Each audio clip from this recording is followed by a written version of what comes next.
मौलवी साहब को एक मखसूस अंदाज में तकरीर करते हुए अपने इस्लाह और परवली सवली के जो है ईदगाह की इमामत करते हुए, और मौलवी साहब का तकरीबन सबका एकदम घरेलू ताल्लुका, सबके घर जाना, ईद की नमाज़ पढ़ना, मिलना। हमारे चचा जो है न्याज़ अहमद इस्लाही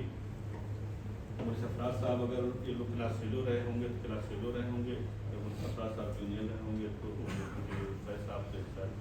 तो चचा की वजह से बराबर आना जाना, आपस में बैठना, बातें करना। तो हम लोग मतलब बहुत, जब इस्लाह पे रबीउल अव्वल में आए, मतलब डंडा लेके चलते तो बड़े गुस्से में रहते थे, और गर्दान जो है, अब एक दिन हम हाथ चढ़े, एक डंडा मारा, दो डंडा मारा,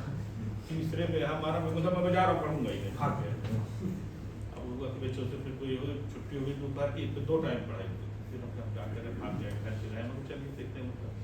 फिर शाम में 2-3 घंटे थे, लेकिन आए तो उन्होंने कुछ दोबारा कुछ नहीं कहा। अच्छा, अब गाँव में हमारी ये मजबूरी थी कि सुबह सवेरे हम नमाज़ पढ़ते थे, घर बन रहा था, गाय लेके छोड़ देते थे, इसलिए उसको भी देखना। हमारी गाय ऐसी थी, सीधे रोहड़ी से निकलती उनके खेत में भागती थी। अब मौलवी साहब चक्की, उनका भी चक्की थी, उनका खेत था। अब हम खड़े होकर देखते थे, मौलवी साहब इधर गाय जा रही, जाने तो जब मौलवी साहब वहाँ से निकल जाते थे, फिर अपना जाते थे, हम ले होके आते थे। कहते भाई वो छड़ी से मारते थे, तुम उनका खेत खिलाते थे, उधर था ना, तो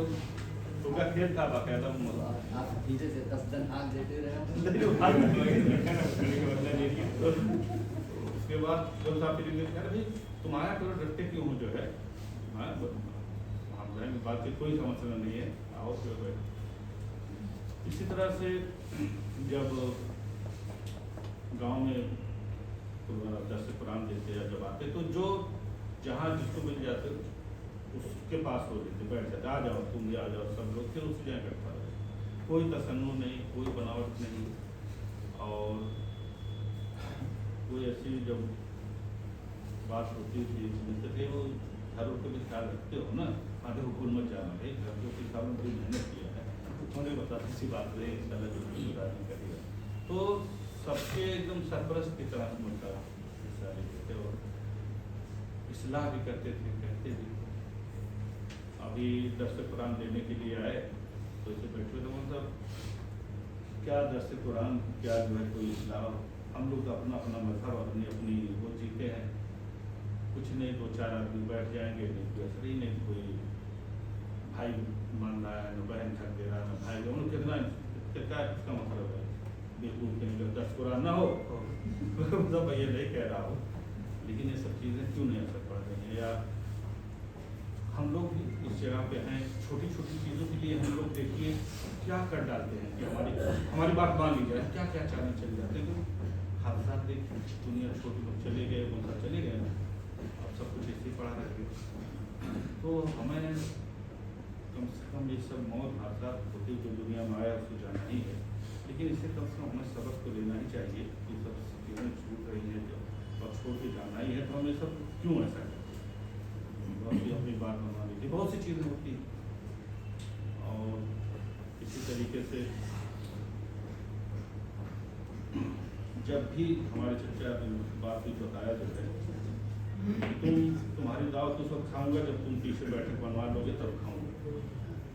उनका बस आखिरी में मैं 3-4 लोगों की और बुलाऊंगा। तो कर रहे थे कि दावत ही रहेगी, और हम लोग क्योंकि हमारा शरीफ होना, हमारे नेक होना, हमारा ये सब तो अपनी एक वो चीज़ है, लेकिन हमें अल्लाह ने जो सलाहियत दी है, मैं मान लीजिए डॉक्टर हो गया, तो मेरा डॉक्टर होने के बाद मैं अपने लिए, अपने आवाम के लिए, अपने घर के लिए, अपने पड़ोसी के लिए, या जो डॉक्टरी के लिहाज से मैं उस इल्म के साथ या उस सब्जेक्ट के साथ क्या मैं क्या कहते हैं फैसला करो, इंसाफ क्या कर पा रहा हूँ, अल्लाह ने जो हम उसके बारे में, तो जो जिस लायक है उसके बारे में सोचना चाहिए, करना चाहिए। और